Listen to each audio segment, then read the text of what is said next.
दोस्तों सब्सक्राइब करें हमारे चैनल को और बेल आइकन को दबाएं ताकि आप देख सकें हमारी वीडियो सबसे पहले। दोस्तों अगर आप पाकिस्तानी हो तो पाकिस्तान जिंदाबाद, भारतीय हो तो जय हिंद नीचे कमेंट कर दें। नीज वीडियो को लाइक शेयर जरूर करें और चैनल सब्सक्राइब कर लें।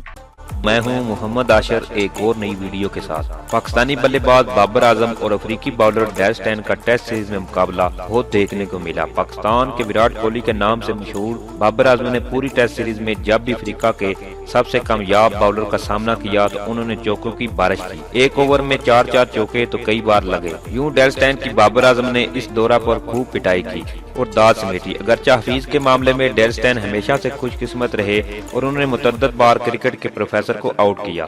शायद इसलिए जब मोहम्मद हफीज ने दौरा अफ्रीका से कबल टेस्ट से रिटायरमेंट का ऐलान किया तो नाकदीन ने इसकी बड़ी वजह डेल स्टेन की टीम में वापसी को करार दिया। पहले 2 एक रोजा मैचेस में डेल स्टेन को नहीं खिलाया गया, मगर आज तीसरे मैच में डेल स्टेन को अफ्रीकी प्लेइंग 11 का हिस्सा बनाया गया। तो क्रिकेट के मद्दाहों का बाबर आजम बामुकाबला डेल स्टेन और डेल स्टेन बामुकाबला मोहम्मद हफीज का बड़ी शिद्दत से इंतजार। आज जब बाबर आजम बैटिंग के लिए आए तो इब्तिदा में उनको डेल स्टेन की शानदार चंद बॉल मुयस्सर आ सकी, लेकिन बाद में जब वो 50 बना चुके थे तो डेल स्टेन को बॉलिंग के लिए लाया गया। मगर आज बाबर आजम का बल्ला डेल स्टेन के खिलाफ न चल सका और वो डेल स्टेन के दूसरे स्पेल की चौथी बॉल पर LBW आउट हो गए। बाबर आजम जो कि डेल स्टेन का इंतजार कर रहे थे वो कब बॉलिंग के लिए आए ताकि वो उन्हें चौके लगा सके। बाबर ने अंपायर के LBW आउट देने के फैसले का रिव्यू लेकर लिया, मगर जब रिव्यू देखा गया तो सब ने सर पकड़ लिया कि ये तो साफ आउट था। आखिर क्या वजह है कि बाबर आजम ने रिव्यू लिया? कुछ शौकीन क्रिकेट इसे बाबर आजम के अंदर के गुस्सा को नतीजा करार दे रहे हैं कि वो डेल स्टेन से आउट नहीं होना चाहते थे।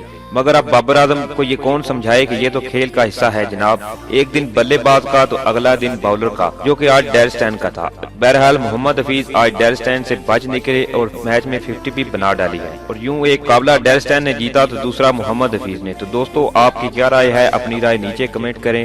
पाकिस्तान जिंदाबाद, पाक आर्मी जिंदाबाद, ISI के गुमनाम हीरोज को सलाम।